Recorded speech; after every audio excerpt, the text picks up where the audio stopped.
Good evening, everyone, and welcome to an all-new episode of The Business List, your source for stories inside the party, across the country, and around the world. We are LP Alliance and Intercox Coalition, rebuilding the Libertarian Party and revolutionizing the Liberty Movement. My name is Amanda Griffiths. I'm joined by Jake Porter. I'm joined by Rose Leatherman. I'm not joined by Kyle Davis. He's just here. Everyone, how are you doing? Great. How are you? Doing okay. It's been a week.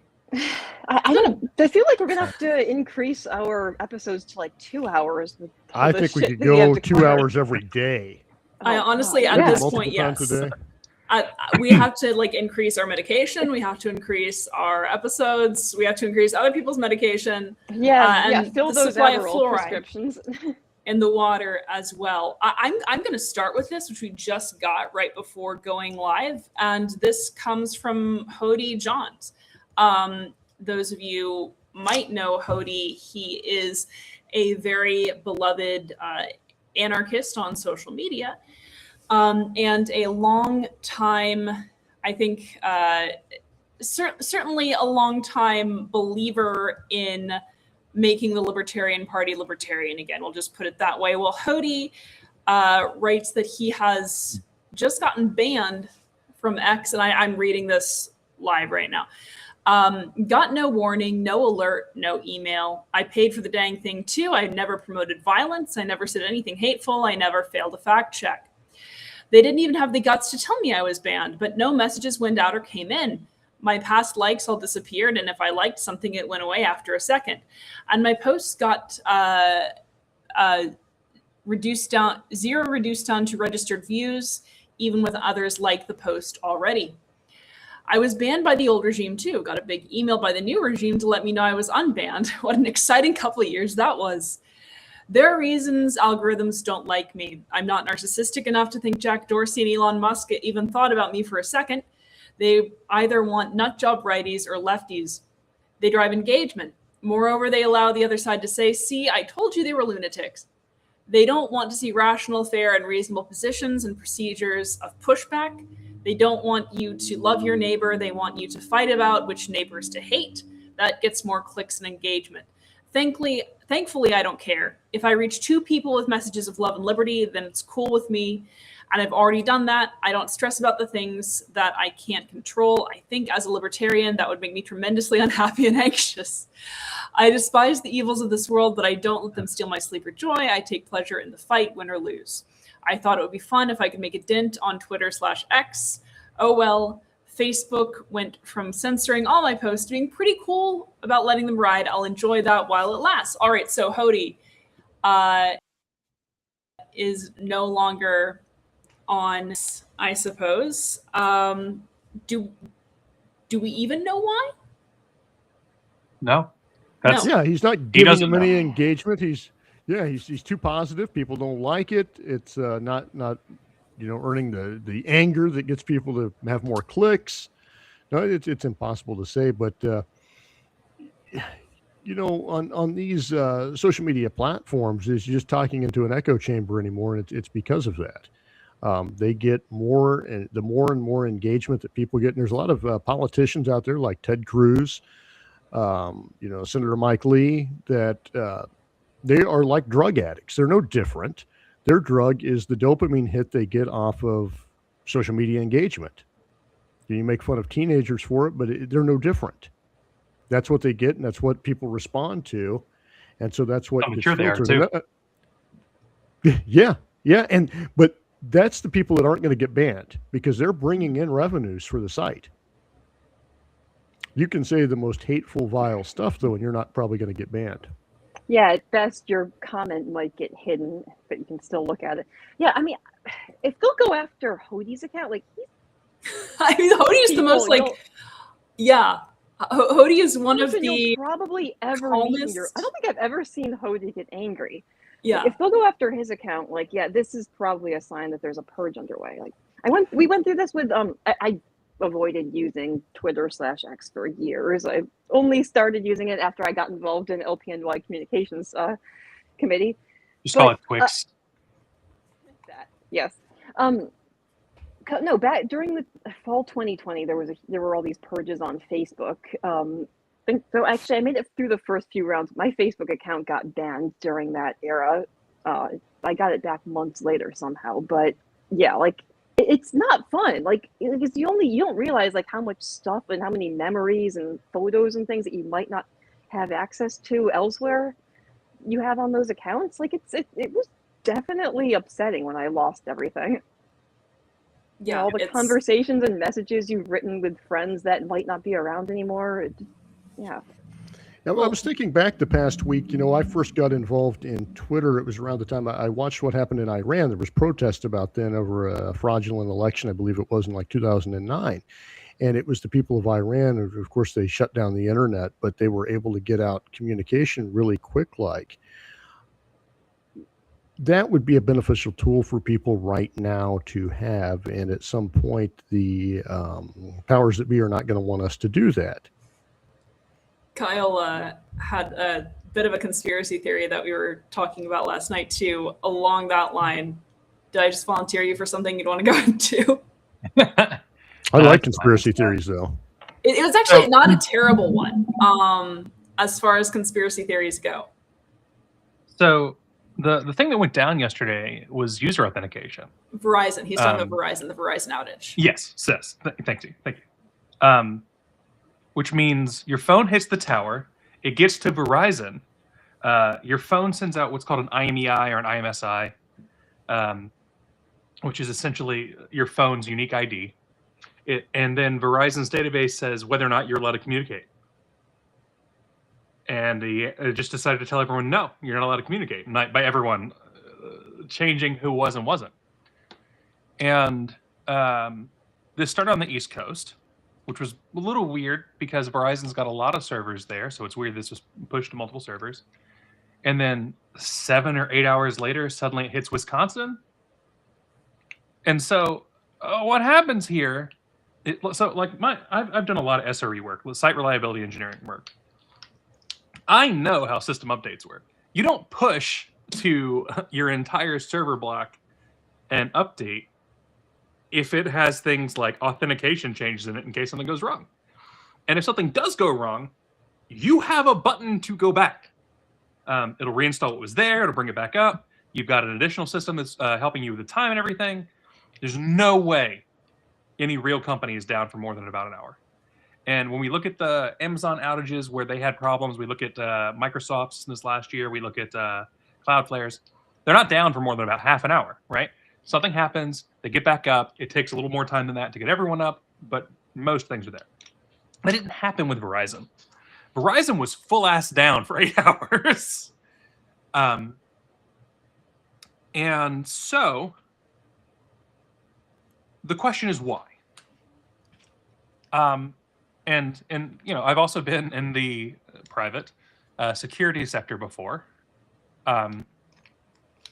And so the things that come to mind immediately are, okay, well, that feels like an attack.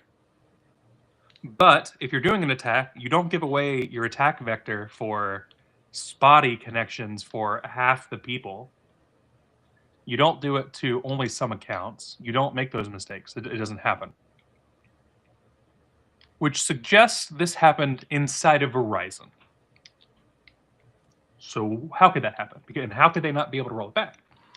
And what I'm wondering here is if this is not an external attack, this is not an attack from an engineer who's mad or an engineer who's an idiot, but if instead this is the US government. If the US government is trying to do one of a few things, and Amanda and I pitched back and forth for a while on the possibilities here. It was great because I didn't know much about systems engineering, so I just asked all the really dumb questions. But it allowed him to get like to the base denominator, I think. So, knowing how something like the Stuxnet worm worked, I wonder if we just saw the United States government add effectively a rootkit to Verizon, which is the largest carrier in the country, covering about 117 million people. And I'm going to get to the government. Okay. No, so we're going to get to the rootkit, what that is. Oh, sorry. Yes. A rootkit. So your computer starts up and has a little bitty operating system built into the actual hardware. Your motherboard itself has an operating system. It bootstraps your computer by telling everything, hey, turn on exist, those sorts of things. Real low I level. tell myself that every morning, by the way, to get out of bed. Mhm. Hey, turn on exist. It's my Hey, mantra. existence, brain, turn on. My positive please. affirmation every day is, She hey, keeps a turn bang on beside her exist. bed for that reason. Yeah. And a rootkit is basically a virus at that level. There's some people that I know right now that are raging because I'm hand waving a whole bunch of things. It's fine. I understand. This is for the general thing. We could spend an hour explaining this, but it's not worth it. So basically, you're talking about a virus or worm or Trojan or whatever else you want to call them. They're all different things, but other thing that is part of your low-level operating system, your BIOS or EFI, that lets you have complete control of that machine. You can see everything going on, etc. And so I wonder if we saw a rootkit install, a rootkit attack, that required them to bounce the servers so that it ends up written in to that BIOS, and they make sure they have control. Because Verizon is the #1 carrier for government accounts. And then today, Trump comes out and talks about the Insurrection Act and how he's considering pushing it against states, and starts talking about how he's going to go after people from the various states who are in government in those states. Was it Miller who referred to Waltz as domestic terrorist? Yes. Yeah. Yes, it was. Stephen Yeah. Miller. Even though he's completely cucked and keeps telling everyone to turn down Waltz the temperature, be Is the peaceful, shittiest don't- domestic terrorist I've ever seen, man. He's They're not God. sending their best. I just have to Please say, take- we it used No, to I have mean, real domestic terrorists in this don't have a country. Look, terrorist no He's a matter white what. man, so he's halfway there in the United States. That's true, but he also. If he had any courage, he would just call up the National Guard and tell them to get ICE out of his state, and then we'd have a constitutional crisis. They're going to invoke the Insurrection Act anyway. They've been leading up to this and teasing it for months. So at least take a fucking stand, you fucking... Oh my Rose, God. turn down the temperature. Turn. Ugh. The Yes, we temperature need needs to come cooler down. heads to prevail. We don't want to provoke anything. But this is not real news, right? This is conspiracy. We're being very Oh, real okay. here. I thought you were talking about the Insurrection Act. I was like, no, that's real news. Oh no. So I legitimately, there's a small part of my mind that's watching this stuff happen and wondering, did we just watch the federal government gain the ability to watch everything anyone on Verizon is doing? And if they are trying to watch the other governments as a way to attack everyone in the event they do something like the Insurrection Act, to make sure that their communications can go through and are watched and everything else. I mean, they just announced that they're going to have ICE and DHS drones flying over cities to keep us safe, of course. You know, it's for our safety. This it's for our is- protection. As a big Cyberpunk fan, like, well done, y'all. Drones, surveillance everywhere. It's in your cars. It's in your house. It's not my You can't car. go anywhere. It's in your pocket. This is it, right? Like, the only thing we don't have is, Russia's not involved. Ah, fuck, yes, they are. This is like peak Cyberpunk. So good. So Well, good. We're trying to keep Russia from getting involved by taking Greenland. Last I heard. Well, Yes, remember, it's all of a sudden, after all this time, it's an urgent national security matter and definitely does not have anything to do with the natural resources that all these celebrity billionaires have invested tons of money in. remember that this week Trump also said that we may be not renewing the nuclear treaty with Russia, and that we may begin testing nuclear weapons again. So I starting have in to say, like, February. in a way, I'm fine with that because I never expected anyone to honor any kind of nuclear agreement anyhow. In a way, and Jake's gone.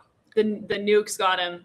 That's as soon as The we mention Russian nukes, ice nukes. Jake had to If do his our handler. hey, if our alliance with him expires, it expires. But like, here's the thing: as I don't think it was I don't think it was an alliance, like an agreement that was keeping this all in check. This is one of the great myths of the liberal order, is that as long as we just sign papers and have, Habermasian discursive ethics, pardon me, if we just do that, if we just have dialogue, and execute reason and sign free market agreements and liberalize and incorporate everyone into our wonderful, wonderful, peaceful, panacea for all ills. Really, it's that's not how it works. It doesn't. The world is not held together by pieces of paper. It's held together by fear and dread. And I'm just on a roll. So, someone come back to me. Is there another? Can we cut to commercial? I got your back. Okay. I got your back. Okay. So, another theory here: it's illegal to give countries nukes under that treaty. What if Trump's entire plan is that if Russia doesn't do what they're saying, he's just going to give Ukraine a nuke and be like, "There you go, Russia. What do you want now? They can nuke you." Because Russia's nukes can't actually reach us. I wouldn't expect Trump to give Ukraine a nuke, but I mean that might be a give him like a Davy Crockett. We don't care. Yeah, we can give children Davy Crockett's. We're the United States. I mean, once again, I support nukes for all children. That's my official LNC campaign platform, giving all children nuclear weapons, because I think they should learn young responsibility. For those who are not aware of what a Davy Crockett is, the United States, being the United States, created a handheld nuclear weapon launcher. It's intended for small nukes on the battlefield. So it basically works kind of like a bazooka, right? Kind of like an RPG or bazooka kind of thing. How far does it shoot? And it goes out and blows the shit out of somebody. Do what? How far does it shoot? Because I don't want to be like right next to it. My understanding is it's far enough away you're not dying from the explosion, but if the wind is going the wrong way, you're gonna die. I thought you actually did want to be right next to it if you're going to be nuked. Like you just want to get vaporized and just have it done with. Yeah, like you don't want to die from the radiation. That's way worse. So I say handheld. They describe the thing as handheld. I'm just going to go ahead and show everybody. I'm imagining a little airplane kind of Nerf torpedo. That's not too bad. Yeah, this is in fact, you set it up, you aim, you fire your nuke. It's a recoilless device. It's like a starter nuke, I think. Right. That's not handheld. I was imagining something like a potato cannon for some reason. It's it's Fisher Price's Babby's first nuke, right? Like sponsored by the LPA. Fisher Price's Babby first nuke. But yes, we finally we have our own brand of recreational McNuke. Kristi Noem gets one of those, and she takes that to a dog pound or something. Yeah, Can she you prices imagine? on dogs. Yeah. Oh gosh. No, but back to the world being held together by fear and dread. But it's really like when people talk about these agreements, someone's going to sign an agreement, someone's going to violate an agreement. That's not what does anything. A lot of times, countries, especially very corrupt countries, will sign human rights agreements literally just to violate them and be like, "Ha ha! See how little we care." This is a thing. Are you telling me you don't think the UN would shake their finger at Russia if they violated an agreement? Oh, they certainly would. The UN is busy shaking its fingers elsewhere. But they would. I don't know what you're talking about. But yeah, they are. I doubt they would come down too hard on Daddy Vladdy. So yes, I think it's a lot of bluster for nothing. But when we think land, because evidently action could come within weeks, is what we are hearing from a Trump aid action on Greenland. Now, Greenland is currently part of Denmark. There are territory of. Is it really territory? part of? They're part in spirit. They're emotionally in the part same of way Denmark. that Puerto Rico was part of the United States, and that's why we're trying to get rid of them for the Super Bowl. Anyhow, the majority of Greenland's. Trump may not know that Puerto Rico is part of the U.S. That's fair. He might just want to be sending them all to Venezuela. The majority of Greenland's 57,000 inhabitants do indeed want to secede from Denmark, but not to become part of the United States. Rather, they would like to be their own sovereign nation, and we can respect that. But yes, apparently action in Greenland is forthcoming. Now, some of this I'm not going to say it's self-inflicted, but it is true that Greenland's military capacity is essentially zero. And this is part of what makes it very easy to take. Denmark has neglected the territory's military capabilities and does not have very many military forces on the island.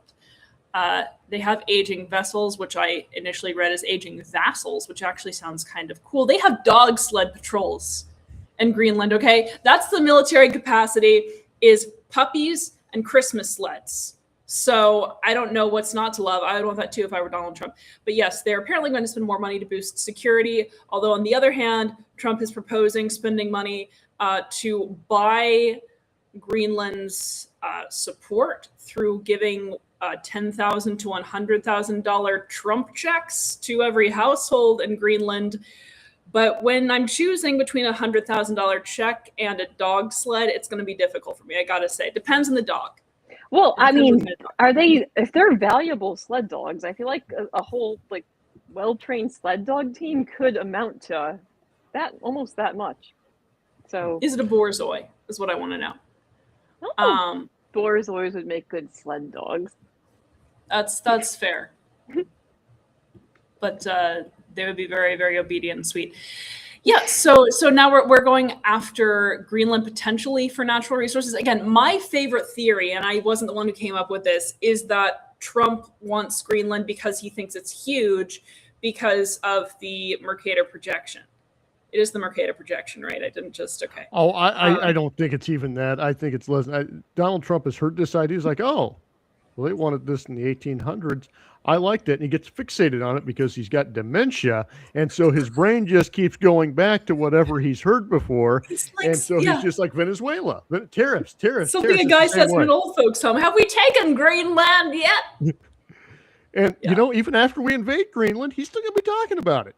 Yeah. He'd be like, oh, next week we're going to be, it's going to get to that point.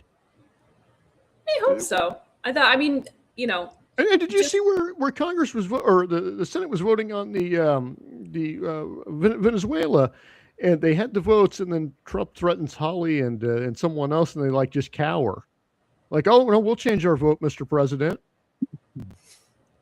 Like, but they changed their vote. They said, well, he promised us he's not going to do more. Then why did he need your vote so bad on it if he's not going to do anything more? It makes no sense. Are cowards. And Rand Paul, sadly, is one of the best ones on this. Now, he's been a coward throughout all of it, too. But he's finally getting a backbone. So, I've only been listening because I wanted to find map projections, so I'm doing that. You're showing the Mercator projection? I'm showing 10 different map projections. This is what Greenland looks like across 10 different maps. But the most commonly one used by far, especially in the United States, is Mercator. And so if you look at the Mercator projection, it's fucking huge. It makes it look like Greenland is bigger than all of the other projections of Greenland combined. And so Trump is looking at this and just like, that's a whole lot of land that I could get oil from. And, you know, like, he can't, but he doesn't know that. Is Iceland on the Mercator projection? Let's find out. How big is Ice Pick Land on the Mercator projection? Mexico is, you know, about quarter the size of the U.S. I was making a Mercator joke. Nobody got it. Okay, we're going to move on. No, Ice Pick It's spelled Land. differently anyhow. What? Ice Pick Land. So I went Ice to Trotsky. Pick Land, yes. And on the Mercator projection. I understood that. Okay. I'm with you. I don't think you are. Yeah. Mercator killed Trotsky is the joke. It's interesting you think that's a joke, Kyle. It really happened. It's true. And the Ice Pick is apparently Ice somewhere Pickland is in Mexico. Moving on. Yes, Greenland. I don't know. The only reason that I might like having Greenland is honestly for the sled dogs, but no, they should be a sovereign state. And I don't know what Trump's fascination is really with taking all of these states that Trump would like hates very dogs. much to be so. That's well, I mean, That's a possible part of it. Yeah, too. it's He first may hate president in a sled dogs. long time that didn't have a dog in the White House. Like, I mean, that should have been people's first clue, I think. I mean, Biden's dog was biting every ICE agent, Secret Service agent you could imagine. that dog should have gotten a medal. Yeah, it was. Yeah, it was a first pretty libertarian base dog. you know? Yeah, it was a libertarian dog. Wasn't it called Commander or something like that? Yeah. Chief and Commander or something. yeah, so we have the Greenland story. We also have very, very sad news coming out of Minnesota. You all will be heartbroken to know that the ICE agent who murdered Renee Good, Jonathan Ross, suffered from internal bleeding. I've got some internal bleeding from my time at the gym this morning, right Yeah, over here. a treadmill bar ran into my hand and I have internal Yeah. bleeding. One Yeah. of I my am gonna dogs call into jumped work on me a tomorrow. couple days ago, and I've got internal bleeding from it. Like Internal bleeding is a Don't I get bruise. a news story about how much I'm suffering, guys? Come on! What a Look, fucking they released pussy. a video. God.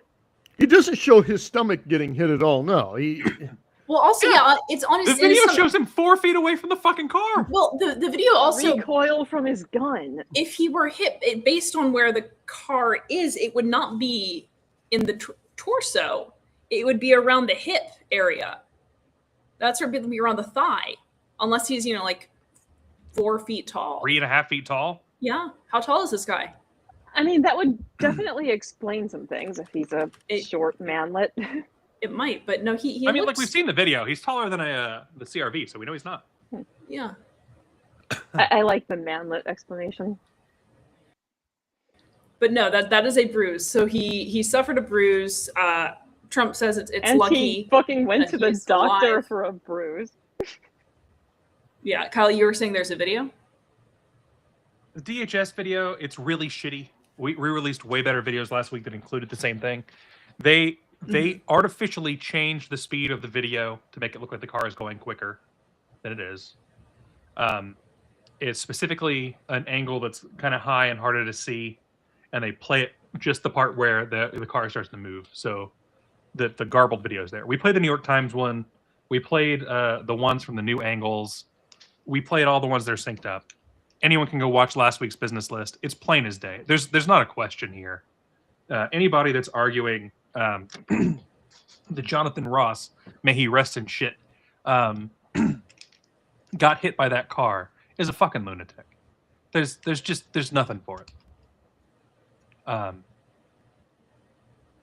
So I'm not gonna go give any of the DHS shit clicks. They're the fact that our government is trying to say that one of their agents murdered a citizen and it's okay because first they tried to punch her in the face and drag her out of the car. Fuck the government. Fuck these police.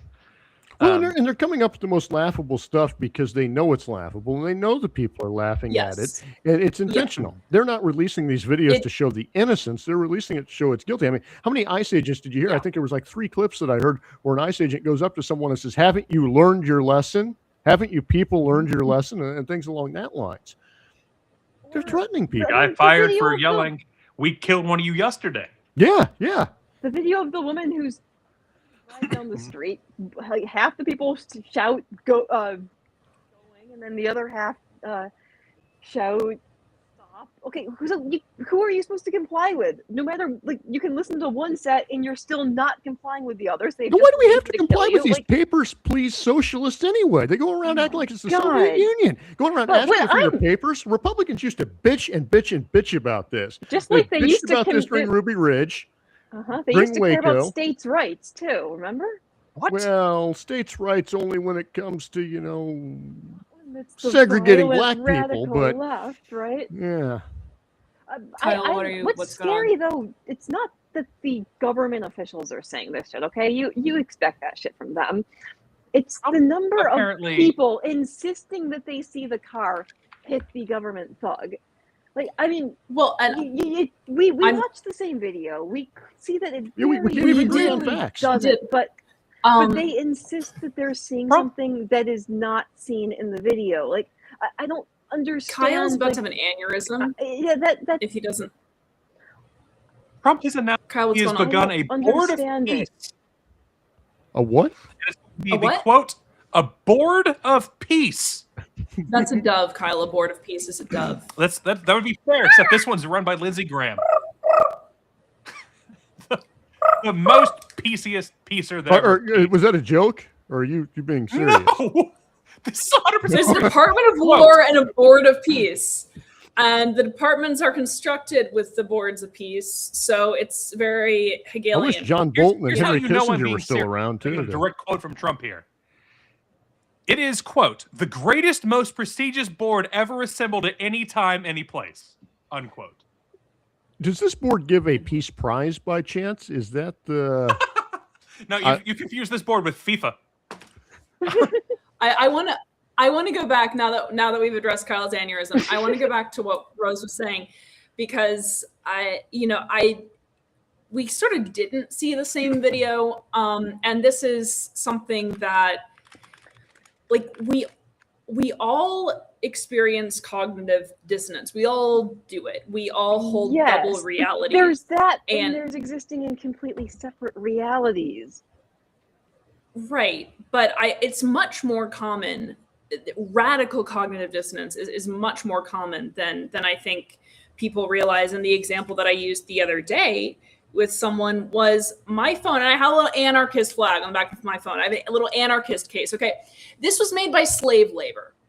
This was made by slave labor, and I know that, and we know that so many of our products are made by people working for, pennies on the dollar, if that, and in terrible conditions, and we justify it, and we go about our days thinking about the various types of exploitation that went into everything that we're consuming or using, perhaps not everything, but many things, and we make up reasons for why it's necessary or strategic or appropriate or the most efficient way for now, and all of that. And maybe there's some truth to parts of it, but it's still cognitive dissonance. There, maybe you can't get out in some ways in the immediate sense, but it's still cognitive dissonance. And so many people, I think, hold to this notion of it's so terrible. There's a moment of realizing it's so terrible. This can't possibly happen here. And if it were really that bad, I would have to do something. I don't want to need to do something. So it can't be that bad. It's basically a form of just world hypothesis, I think. It's you see this all the time when a video surfaces of a cop brutally beating someone. There are people rushing to say, oh, well, we don't know what happened before the video. This person must have done something, because cops don't just brutally beat people for no reason. Yeah, it's the idea that, okay, clearly, because if you acknowledge that, sometimes the state's thugs do just fucking show up and kill people for no reason or beat the crap out of people for no reason, that would require acknowledging that it could happen to you. And that's a scary thought. People want to think that they have control of the situation. So they insist that, well, I'm a law-abiding citizen. I follow the rules. It's not going to happen to me. I was watching what was it called, The Judgment of Nuremberg, the 1961 film with Burt Lancaster the other day, and really telling, there was a clip in there where there's the defense attorney for one of the Nazis, and they're questioning a judge, and he gets asked, did you ever wear the swastika? And he said, no, I resigned. I could not do that. They point out, they said, but before that, you signed this loyalty pledge. It was a loyalty pledge basically to Adolf Hitler, that you would do what he said. And they said, why did you sign it? He said, well, everyone signed it. Well, maybe if you wouldn't have signed this in the first place, maybe if judges and people like you had stood up and said, no, we're not going to sign this, maybe Adolf Hitler would have never taken power. Was your pension more important? And, it shows that a lot of little actions, a lot of people acting cowardly will get us into these positions. And the average person doesn't want to, they don't want to be called un-American. They want to fit in with their group. They want to fit in, and they don't want to be targeted. And you can see this with the media today, right? They don't want to be targeted. Politicians don't want to be targeted. They don't want to be like Senator Kelly, who they're trying to demote him and strip him of his rank. And people don't want to have that happen to him, or a pal, just because he disagrees with Trump on the interest rates. Trump doesn't have a position to, end the Federal Reserve. He wants to control the interest rates himself. So now he's wanting to bring criminal charges against the Fed chair, who's only going to be there for a couple that he originally appointed. And people don't want to see that happen to them. So they start to fall in line, and it becomes very easy as just to not question anything, go along with whatever you see and just hope that it comes to an end and hope that somebody else, other people stand Yes. up Mhm. because you're not going to do it. And We what were talking people- about this earlier, what- honestly. Like, Yeah. we talk so much, like when we study the rise of genocidal regimes. You hear a lot about the type of propaganda that was being spread. You hear about the people who fell for it and who turned against their neighbors and turned their neighbors into the authorities, who were true believers. You don't hear much about the people who probably were very much against it. The problem is they could not let go of their normalcy bias. They kept expecting those legal and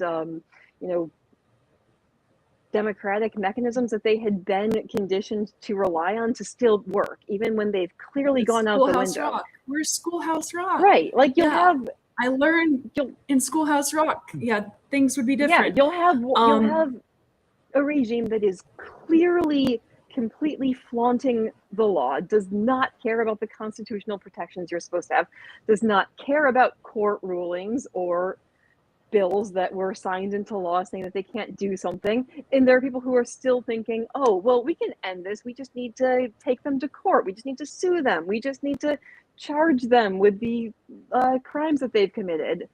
They keep expecting. Well, and the no enforcement capacity, it's a single incident, right? So, like, best case, the guy who shot Renee Good gets prison time, gets life in prison. Okay, that's an instance of justice for one person. Mhm. It's not liberation. It's nothing at the population level. It's not to say it doesn't matter, but it's not a corrective. Not going to bring back the And- people killed in these raids, the people disappeared who died in custody from negligence or something more malicious than negligence. It's not going to stop it from happening again. People, And there was go something ahead. touched. No, I was going to say there's something touched on earlier too, which is that. So I mean, during COVID, this was pervasive, right? Mhm. I'm wearing my mask because outside or wherever, because other people are wearing theirs. So I want to show that I care about them, and if they're wearing theirs, they must want to be wearing it. So I should wear it. And everyone was just waiting for the one person to take off their mask, Uh-huh. and They you have could see it permission. when I would take it off. All of the masks Yeah. around me would come off. People would show up 201 and they'd see they'd show up with masks in their hands to see if you were wearing yours, like when they'd And come to your yes. house and there are people you don't know well. So- Yeah. Were, And we were you we- in we a had more like liberal or a conservative area? Liberal. Oh, I was in one of Were you the in a more worst democratic- areas imaginable. Do what? I lived in Los Angeles. I lived in Uh-huh. Los Angeles. So it You was had to like have your living in mask New on York. outside. Yeah, this shit Well, like- continued well into 2021 and 2022 for us. Yeah. In So I'm in DeKalb, Georgia, which tends to be like it's the bluest county in Georgia.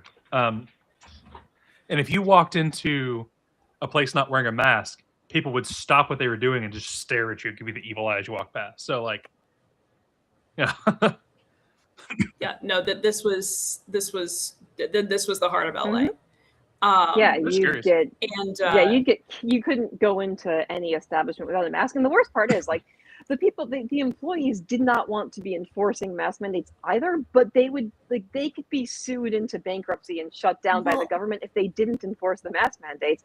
They would But actually but the they health wouldn't, department though. would actually send undercover agents to show up without masks or without those stupid vaccine cards that we had to carry around to make sure that business owners were enforcing the mandates or they could be shut down. So as far as they were concerned, But- like the employees, like if you showed up without a The- mask, you could be an undercover agent there to destroy them. point is that we learned this, or we were supposed to have learned this during COVID, right? That what people are waiting for, the optics that people are waiting for, right, are the optics of being given permission to do what they want to do. Now, Trump has figured this out. And so Trump is giving his audience the optics of do what you want to do, shoot them, Beat gouge the hell their eyes out of them. I'll pay your bill. Beat the hell out of, smash their windows. And we're still Full we're immunity. still being told that we need to operate with civility and be peaceful and not provoke But you and know, not that's- cause escalation. the optics But that again, we I should was be going to say concerned though, I about. was going to say about the COVID stuff. Like, did we also not learn? like during COVID, you'd have these blatantly unconstitutional mandates passed. People would bring them to court. They would take usually a year at least to work their way through the court systems. Eventually, some policy was found to be unconstitutional, as we all knew it was. It would be struck down.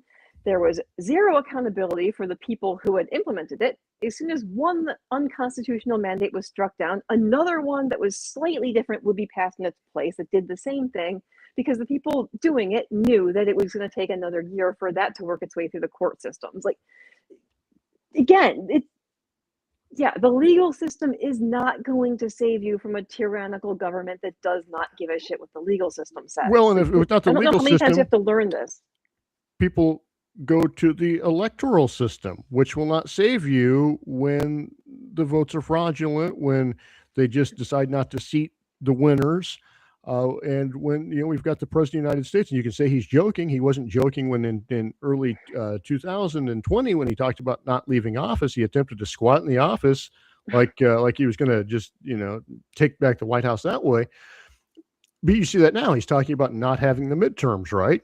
He's already starting to talk. It's not a joke. It's, he's joking. He's not joking. Cancel the election. Yeah, he's been talking about this for a while, that we need to cancel the elections because of but you notice what? He never loses. Or something. He claims he didn't lose Minnesota. He claims he won Minnesota 3 times. It's ridiculous. He claims that he can go way back. He claimed that Ted Cruz stole the Iowa caucus from him in 2016. He's the sorest loser. He will never admit to losing anything in his life. He never believes he has to apologize for anything. And people act like he's some messiah. People, he's the most Christ-like, or something Christ-like about him. He elected the Antichrist. It's politics. Anyone who reaction. thinks It's that just Trump it's oppose the other person.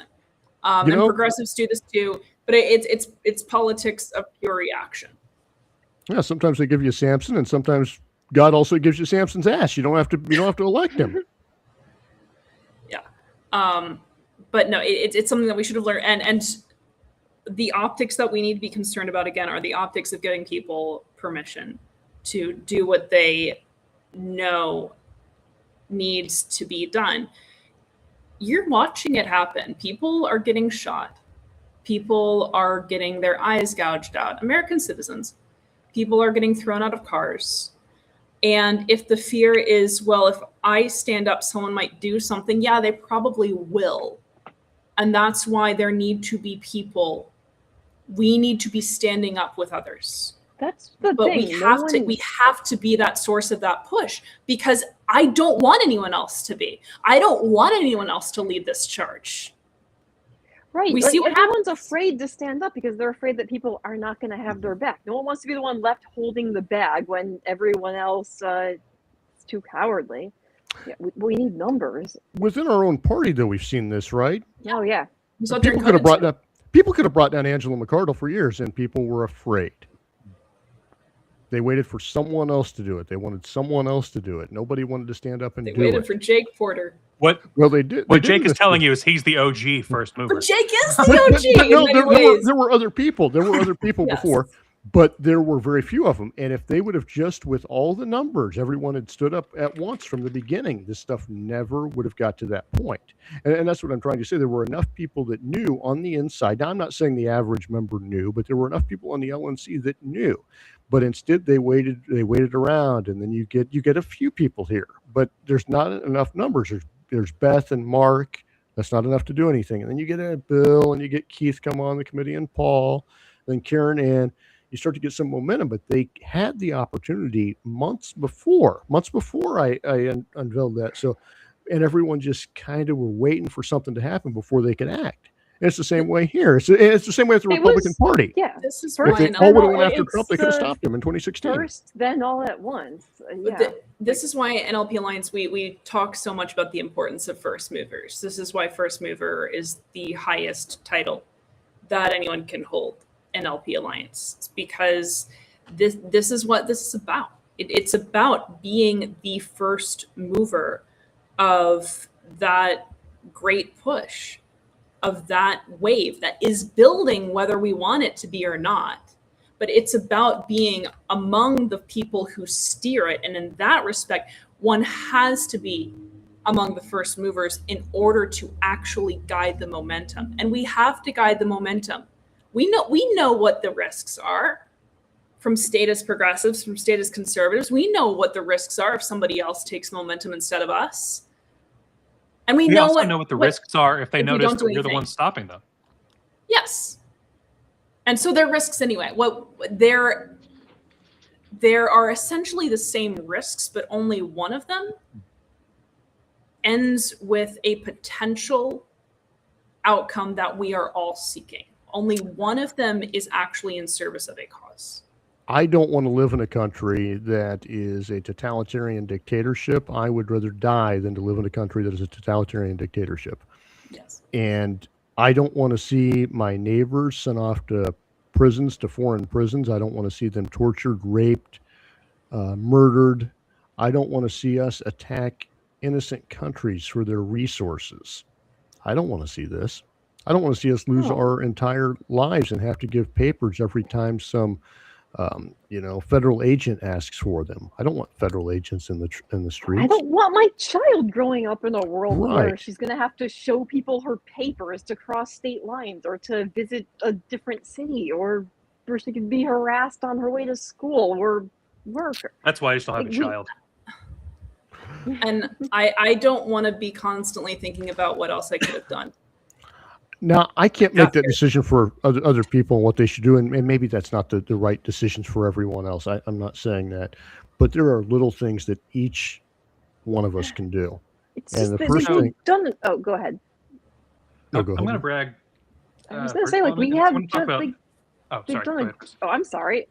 They've done a great job leaving everyone with just enough to lose that people are afraid to stand up. Like, you have, okay, things suck. You're living paycheck to paycheck. You can't afford groceries, but you still got your house. You don't want to get arrested and lose your job and get evicted from your house because you can't make your mortgage payments. You've got a family that needs you. You can't risk an arrest. Like, people have just enough to lose that they're afraid to do something, and they've got us right where they want us. Kyle, can I interrupt you now? Sure. I was going to actually brag on you, so it's up to you. I don't trust you to brag on me enough. So no, but what Well, I too bad that I'm doing it. well So, for a second. You talk about Millie in a second.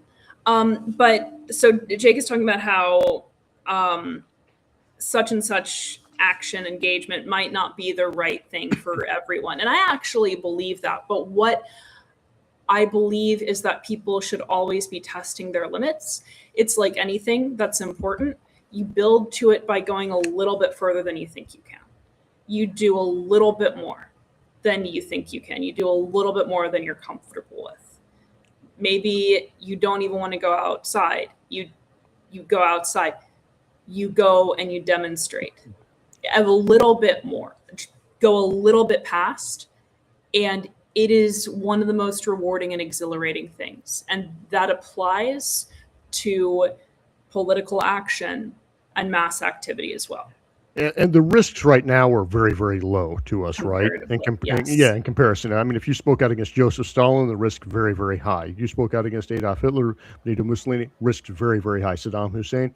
You speak out against Trump right now, well, so does 60% of the country. So risks are not that high. They're not going to go after everyone.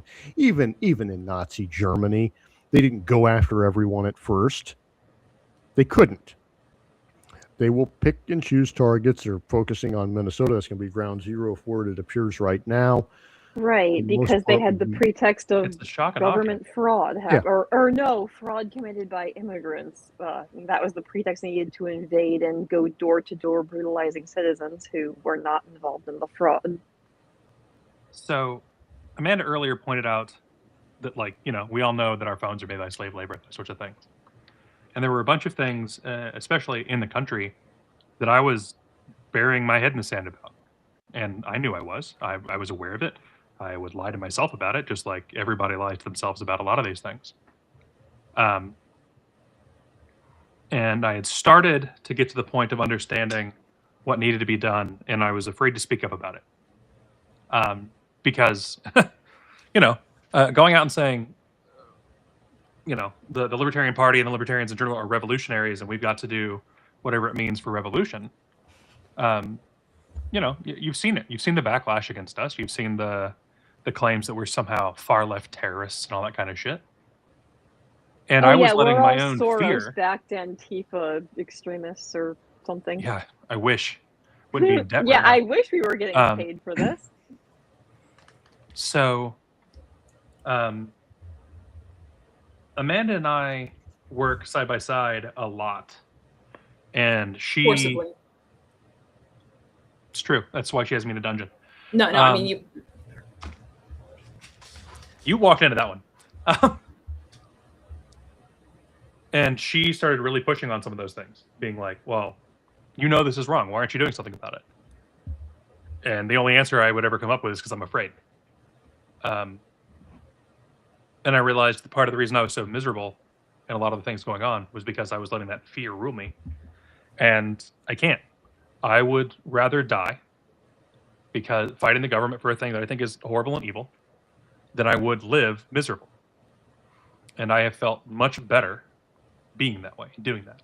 So by being active with LPA, by being active with the great people who are here, and with Phil and all the people that are in LPA, it's really great. The people across the country that don't consider themselves LPA but have been working with us, it's been enlightening. It's let me be me in a way that I felt had been broken a long time ago. And so she's not wrong. She's not lying to you. Everybody who's listening right now knows in their heart the things out there are wrong. And the thing that holds you back the most is fear. And the moment you start stepping outside of your comfort zone there and you let the people stand beside you, it's not like we're not afraid. It's not like the fear went away just because we're picking up a bullhorn. Chase Oliver is in downtown Atlanta, just 5 or 6 miles away from where the police attacked some of the No Kings protesters during the first No Kings protests. Chase is out there with a bullhorn yelling about it. It's not that it's not scary. It's that it has to be done. And it's hard to live with yourself when you're lying to yourself.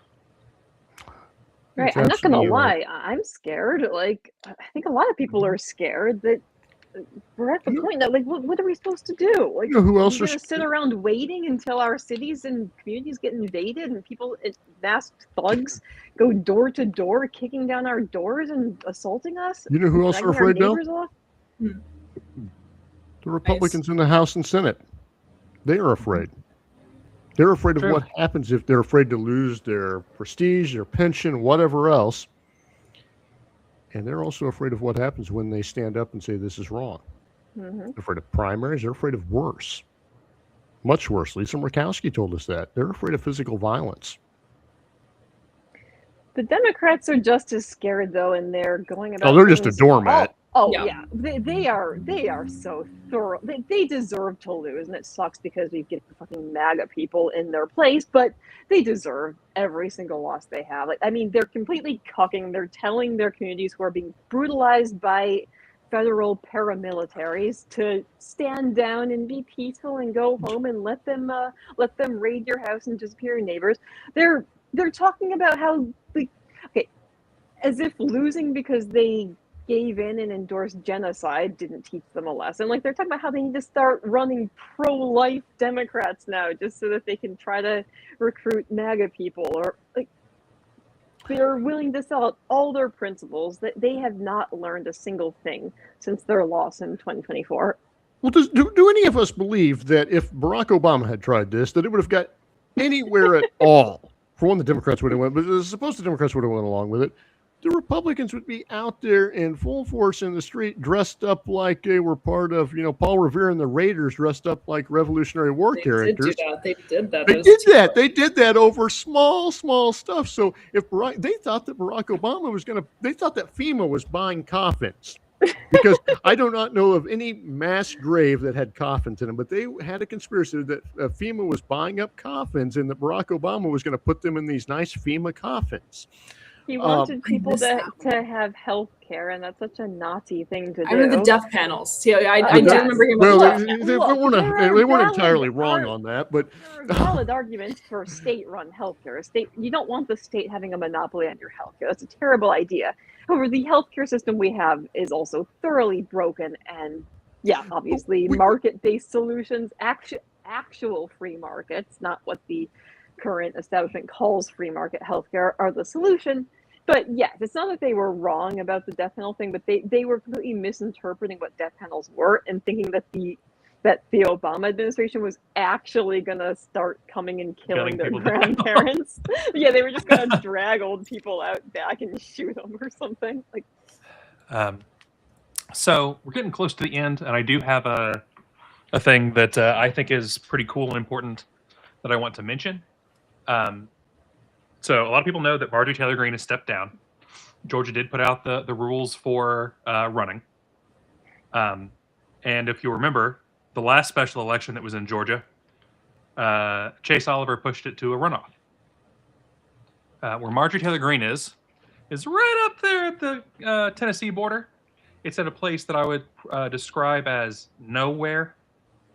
But the Libertarian Party of Georgia has put through a candidate. We've been unanimously endorsed. So both the More Mises half and the we call ourselves the Georgia Dissent. The Georgia Dissent half have all endorsed together in Andrew Underwood, who is an ally. He is somebody who has fought for liberty with us and everything else. And he is qualified. He's going to be on the ballot. So, if you'd like to see a libertarian who has a chance at a race, because there are no Democrats running. There are 14 Republicans running for this spot and one libertarian. Go throw some money behind Andrew. I don't think he has an actual donation link yet, but he's easy to find. He's Andrew Underwood. He's friends with all of us. Go find Andrew. Go be a part of his campaign. Get the thing out there. Worst case scenario, we can push this to a runoff, which again gets the Libertarians big press. We haven't had wins as big as Chase since Chase is the fact of the matter. And it's not that we haven't done things that should have been as big a win in the news, because back in No Kings and things was big wins, but it was the last time the news cycle picked up on it. And so back Andrew Underwood, push for him, legitimately great libertarian. It's really important. He paid his own way onto the ballot. It's like a $3,500 fee. And he's a father of three up in rural Georgia who's fighting for this. There's nothing more grassroots libertarian than your rural, middle of nowhere libertarian who's paid for his own race to go against the big money of Republicans. Nothing. That's what I got for it. Fantastic. Thank you. Fully approved. And with that, we are. I do have one more thought. Yes. Though. Go for it, Jake. Go for it. This just occurred to me while we're doing this podcast that if only Angela McArdle had given Donald Trump a peace award at the Libertarian National Convention in 2020, we would not be here today. We didn't need. All we needed to do was to give him a peace award, a peace prize, and we wouldn't be bombing Venezuela. There we go. There we go. That's all he wanted. I'm trying to see what the date, because next week we are speaking with Alex Flores about First Nations libertarian parties and why we should get that off the ground. And I am trying to see whether that is Tuesday or Wednesday. I believe it is on Tuesday for our Solidarity stream, but you will be informed. What? You thought it was Wednesday? It's Tuesday. Wednesday. I thought it was Tuesday. Okay, then we're both in agreement, which means since Kyle thinks it's Tuesday, it's probably Wednesday, but I'm going to go with Tuesday. On Tuesday, we are speaking with Alex about libertarianism with First Nations and why that is something that we should pursue. We're also continuing our Boogahoo series. I believe that is next week as well. So please do continue to check that out. We're back on Thursday with the business list. And until next time, as always, we are the business list. We're gonna say anarchy.